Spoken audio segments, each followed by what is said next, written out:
Hello, people of YouTube. It's Brittany and her goddess here on the tube and elsewhere. I got the question beamed.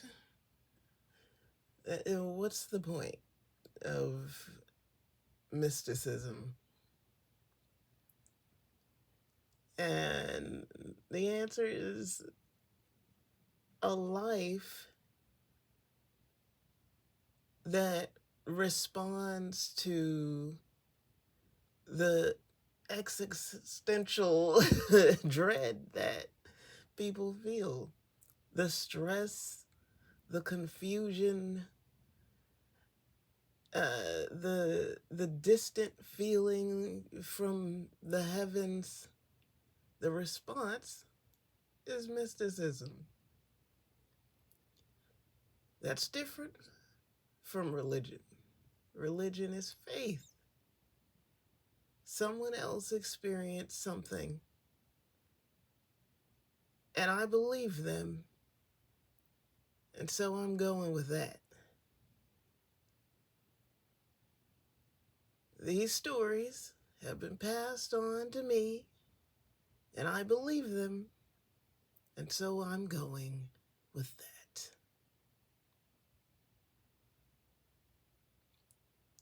Mysticism says, I believe, this is as far as the faith goes, I believe that if I am loved, if I'm a part of something, then they want to talk to me. And so I want to talk back. I want to talk and be talked back to. Let's have a relationship. Because rumor has it you want a relationship with me, says mysticism.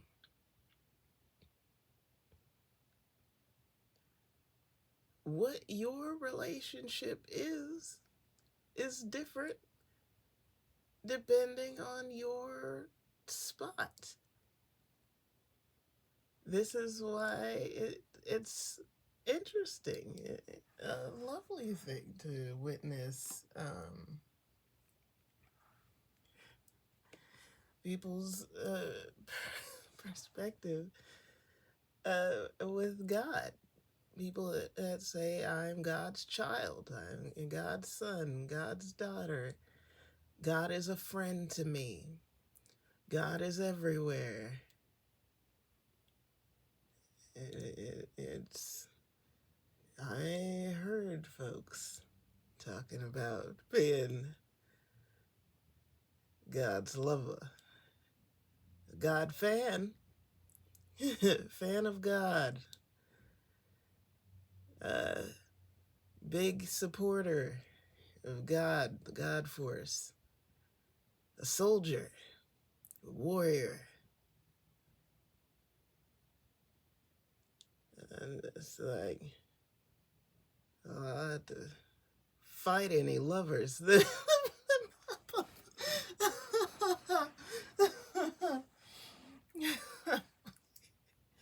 I joke.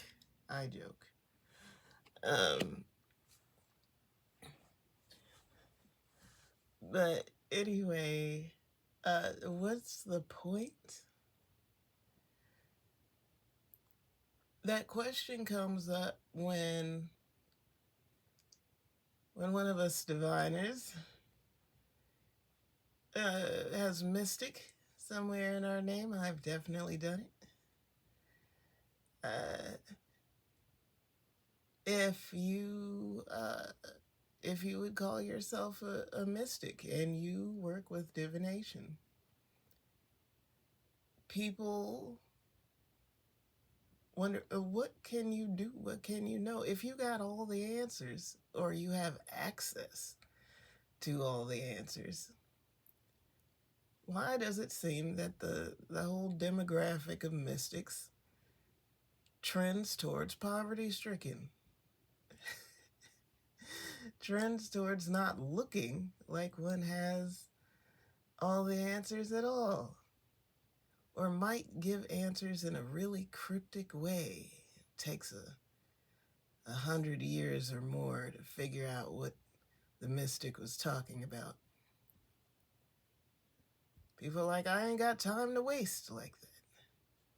100 years, 200 years, 300 years until your words come to pass? Screw it all. I'll just sit with my confusion.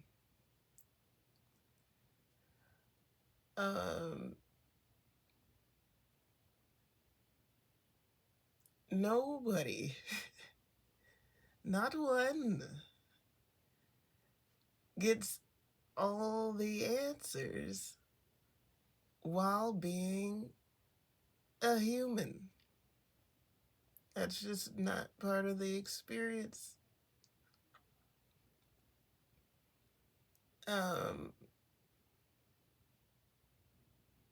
People that are known for being mysterious folk are known that way because they could do a thing or a couple things or knew some things. It's not called prophecy about everything. It's called prophecy about some things. I know some things. I can do some things. And being extraordinary in any way gets human attention.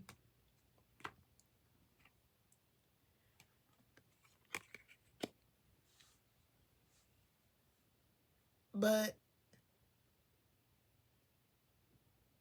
more often than not, the person themselves has not really said that they are too extraordinary, because we are aware of limitations that we don't want to be tested on.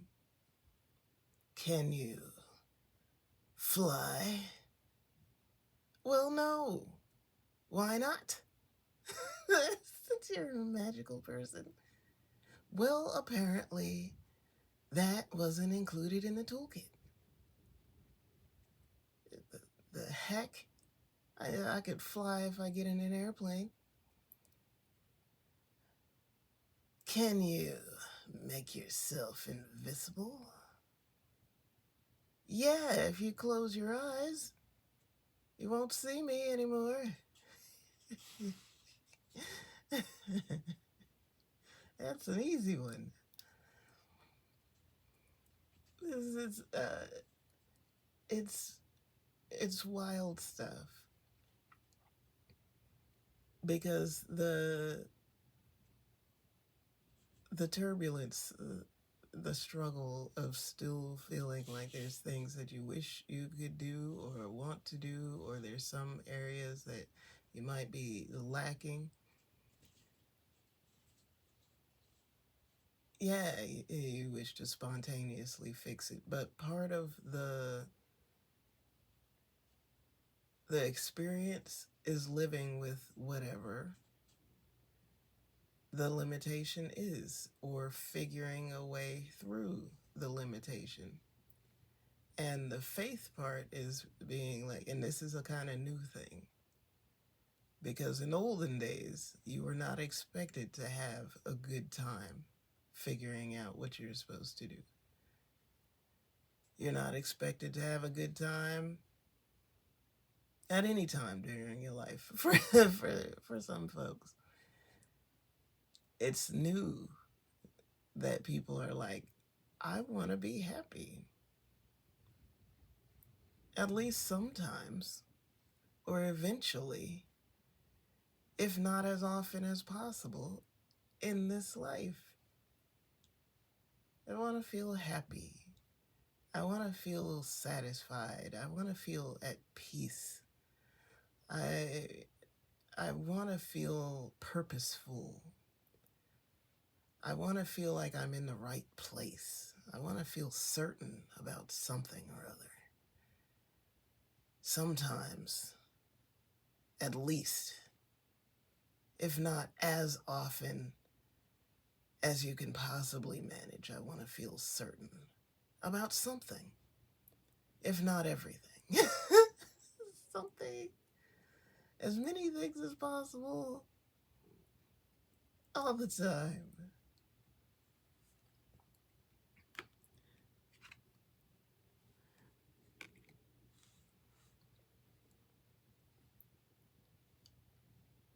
Purpose of mysticism. Again, direct relationship.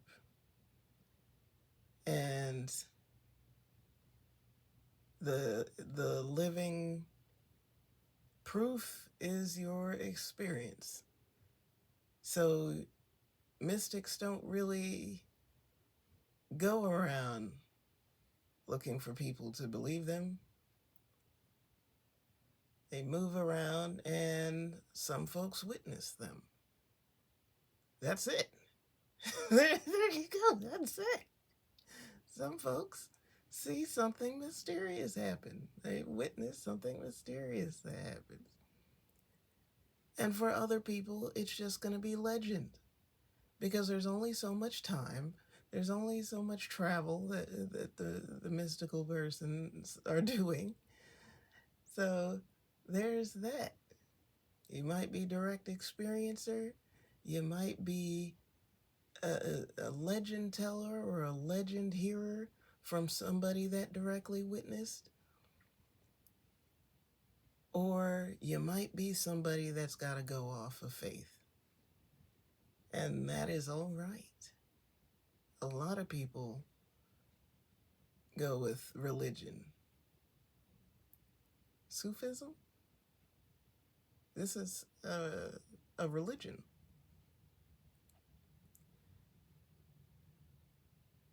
But one does not have to be a Sufi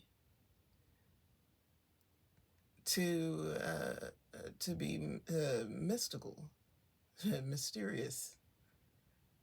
Practice mysticism.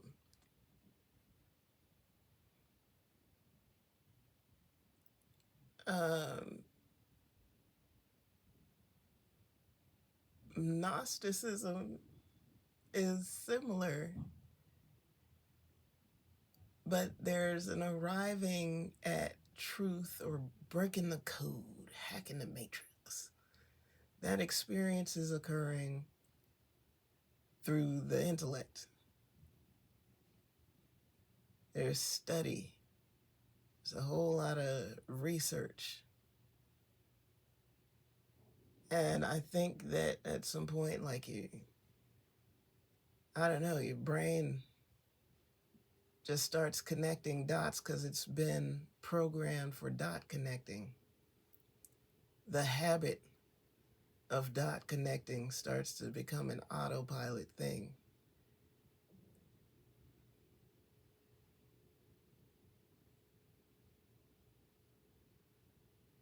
This makes a person sound like a computer, but one has to remember computers are modeled after the humans, not humans modeled after the computers. So give yourself that pat on the back. If you ever feel not so smart around computers, just because you may not be a computer person or know everything about computers, that doesn't mean no one does. Someone does, and they are part of the human family.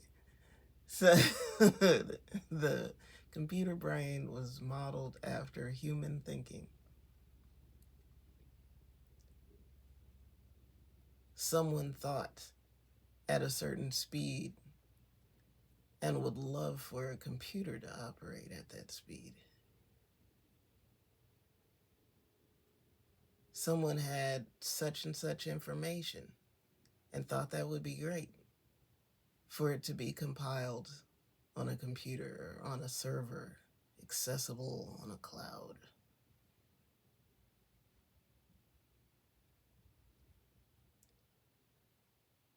The making of the robots and the computers is not so far-fetched from the making of humans.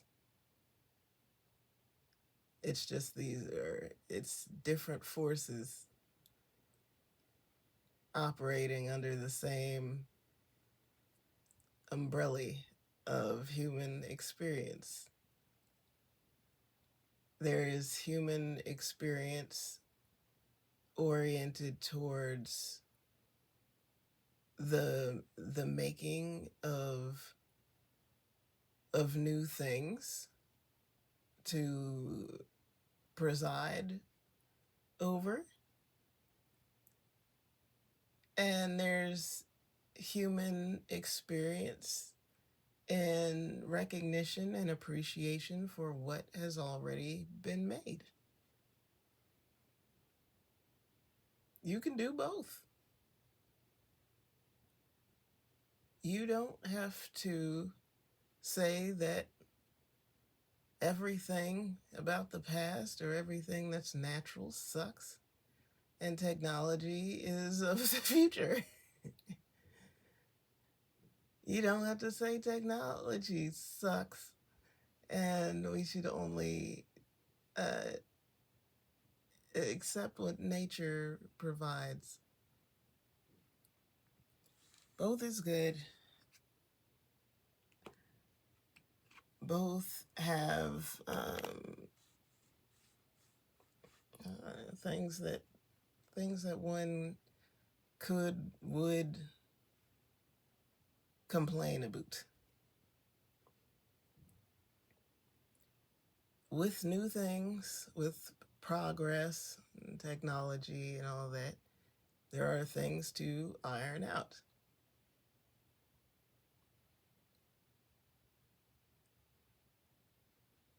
The thing about nature is that whatever is naturally created is already perfectly whatever it's supposed to be. Through all space and time, it's exactly what it's supposed to be.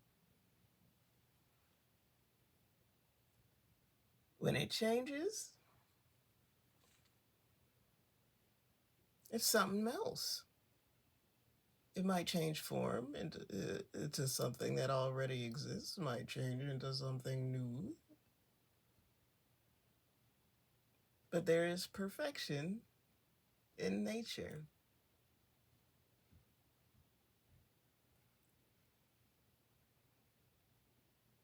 This is why, even for the people folk, this is very important to accept. You are exactly how you're supposed to be.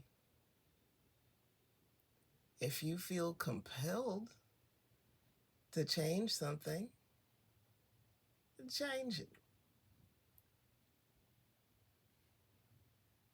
I loudly talk about being mindful of where the compelling vibes are coming from, because you might get vibes from a direction that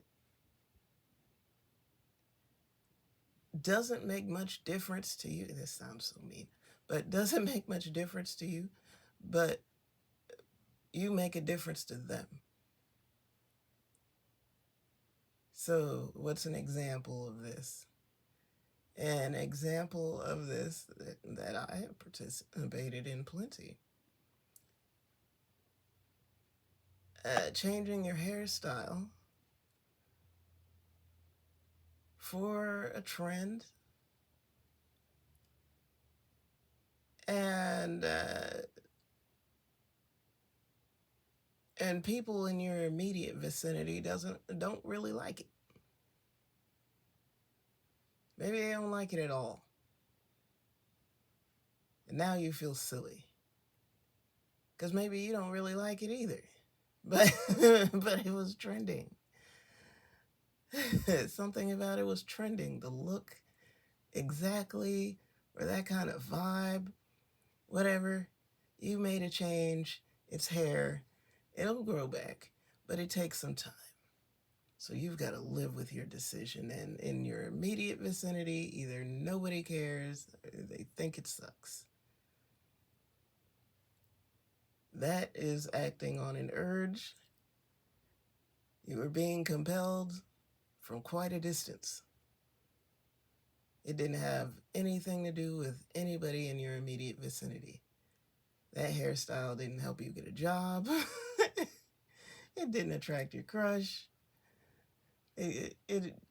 Your family wasn't impressed. Nobody cared. It did not have the desired effect. But that famous person or whatever is really popping. They've been on magazine covers with that hairstyle. They've got a whole bunch of followers. They're doing great with that hairstyle. Well, great. Freaking great. So, this is not me advising people to poll everybody in your life about any decisions that you're going to make. Don't do that. You will bore and upset people if you do that for everything. Some people like it, though. A little bit. Ask me what I think. You should have asked me before you did that. Some folks. Other folks really hope that you have some of your own agency. Hopefully, you make decent decisions that don't bother me too bad and I don't have to watch you. That would be wonderful. It's many people's presumption that maybe I've observed some of your choices or I've judged you on enough of your decisions to come to the conclusion that I think I'd be okay with whatever you come up with. All right. Even if you surprise me, it'll be within range of what I consider acceptable. All right.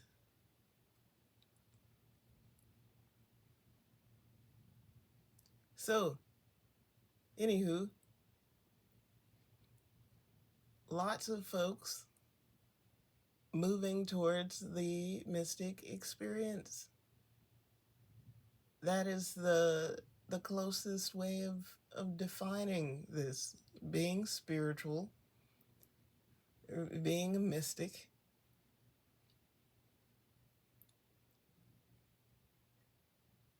This is further than yoga mats and the namastes.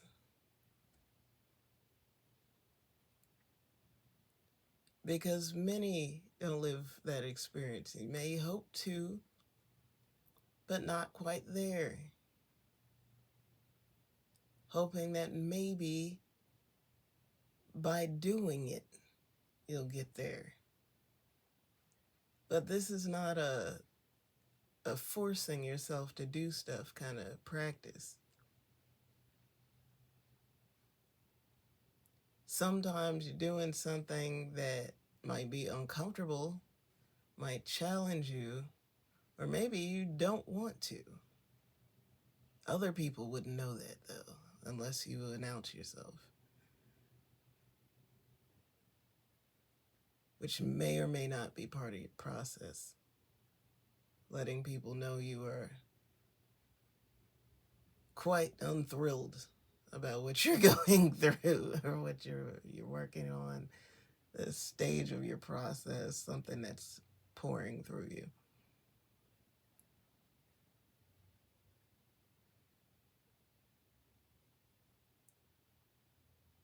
But witnessing people beyond their physical human identity is not ignoring them. That avatar, that configuration that has been put together for you to interface with, has been carefully crafted.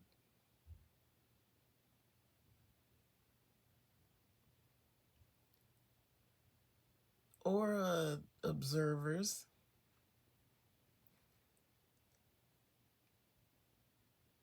don't not see physical people. Like, we're all just swirling colors. We're all just bright lights and colors. No, they're looking at people. Ghost seers. Are they seeing only souls? Only souls. No, people. Just being able to tell the difference between, ooh, yep, this is straight up like a life stamp passport kind of thing, time stamp. Knowing if a person is quote unquote living or dead.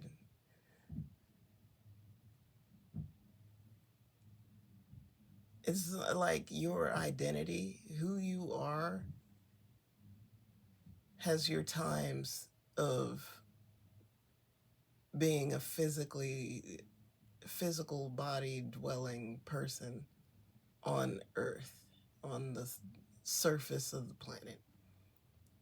I, I I'm not trying to speculate right now on anything else. Um,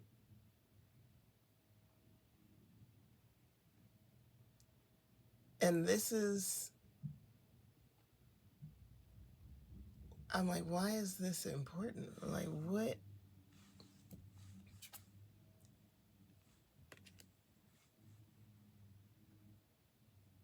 Okay.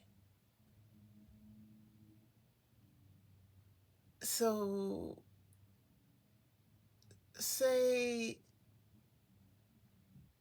someone wants to visualize their future,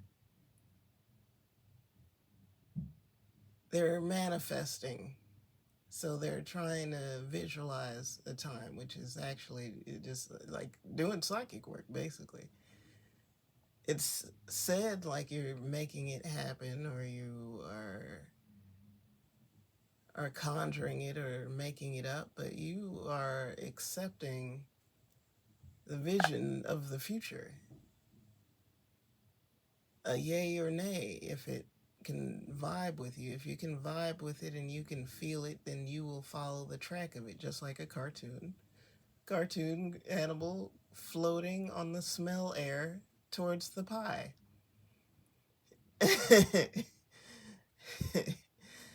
um, so, say you're visualizing, you're following a track, and so your soul is like floating in the air towards the thing.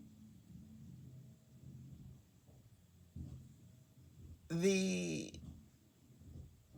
hateration crowd, the people that will or do think mean things about your manifestation or about you having it or doing it, whatever, those haters from the soul are only hating on the etheric body of you, the ghostly you that's floating along. And so this is how you witness this. You have a feeling that people are going to be mad or hate you, or that it's already occurring.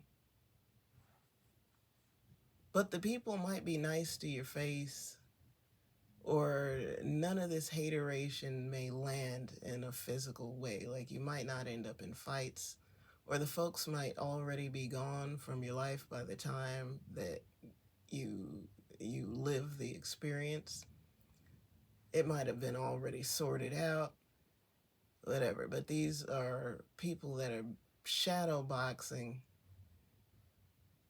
your etheric body, because your life stamp, like your time stamp of your life that you're living, says that you're still a physical person. So you have a body to get back to. And time itself, time and space say that that's not you there. You are where that body is at. The space between where your etheric body and where your physical body are is the space between you and the manifestation. Your job, should you choose to accept it, is to discern what are the obstacles between you and this manifestation. Is there something about yourself that needs to change?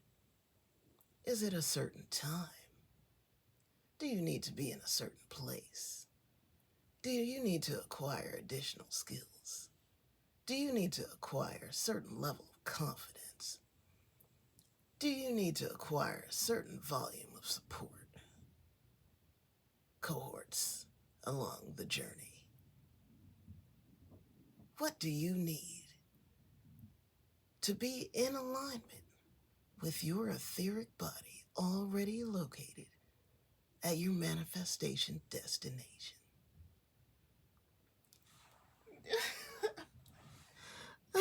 Like, that's about it. That's about it. And with that, I'm calling it. So, I appreciate you always hanging out with me, whomsoever does. If you made it this far in my lovely video, I appreciate you. I'm sending lots of love your way, many blessings on the journey, and I'll see you in the next one.